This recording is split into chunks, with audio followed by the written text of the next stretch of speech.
అందరికీ నమస్తే. నేను సుమన్, భూగర్భ జల శాస్త్రవేత్త.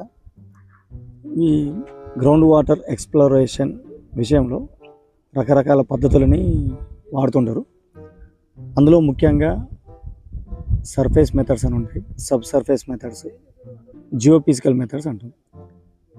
ఈ సర్ఫేస్ మెథడ్స్లో బట్టి ఏ విధంగా మనం సర్వే చేయొచ్చు అంటే వాటి కోసం topo sheets, maps, reports, laboratory techniques, measurements అనేవి భూగర్భ జలాల అన్వేషణ విషయంలో అంటే సబ్ సర్ఫేస్ డెప్త్లో మనకు ఎక్కడ ఏం దొరకవచ్చు అనే అంశం మీద సర్ఫేస్ మెథడ్స్లో ఇవి వాడతాం. ఇక సబ్ సర్ఫేస్ మెథడ్ విషయానికి వచ్చేసరికి డ్రిల్లింగ్ టెక్నిక్స్, బోర్హోల్ లాగింగ్ టెక్నిక్స్ని వాడతాం. దాని ప్రకారం భూమి లోపల ఉన్న సబ్ సర్ఫేస్ మెటీరియల్ అంటే రాక్స్ కావచ్చు, సాయిల్ కావచ్చు, వెదర్డ్ మెటీరియల్ కావచ్చు, ఫ్రాక్చర్డ్ మెటీరియల్ కావచ్చు, ఫాల్స్ కావచ్చు, హోల్స్ కావచ్చు, లీనియామెంట్స్ కావచ్చు, డైక్స్ కావచ్చు, ఈ విధంగా మనం సబ్ సర్ఫేస్ డెప్త్ని ఉపయోగించి భూగర్భ జలాలని ఎట్లా కనుక్కుంటాం అనేది తెలుసుకుంటాం. ఇక జియోఫిజికల్ మెథడ్స్ దగ్గరకు వచ్చేసరికి భూమి లోపల దాగి ఉన్న రాళ్ళ యొక్క sub surface depth, density, velocity, conductivity, resistivity,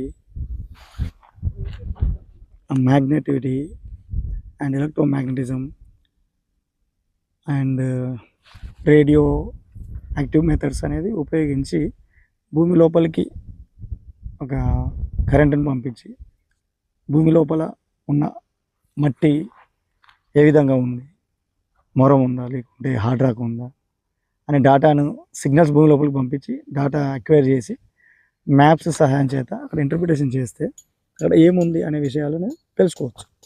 అది ఎంత లోతులో ఉంది, ఎక్కడ హార్డ్ రాక్గా ఉంది, ఎక్కడ లూజ్ శాండ్ ఉంది, కేసింగ్ అనేది ఎంతవరకు రికమెండ్ చేయాలి, ఒక 250 ఫీట్ల తర్వాత మనకు ఫ్రాక్చర్ జోన్ ఉంది, ఒక ఫాల్ట్ కనబడింది, అది ఉందా, నిజం అంటే ఎంత డెప్త్ వరకు మనం డ్రిల్లింగ్ చేయొచ్చు, ఎంత అమౌంట్ ఆఫ్ వాటర్ వస్తుంది.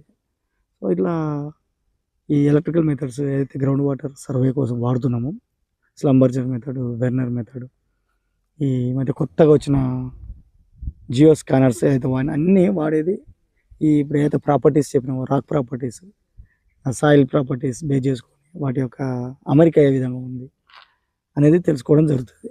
సో ఈ పద్ధతులని ఏదైతే టెక్నికల్గా వాడినప్పుడు ఇవి తెలిసే ఇవన్నీ జియోఫిజికల్ మెథడ్స్ కోవలోకి వస్తాయి.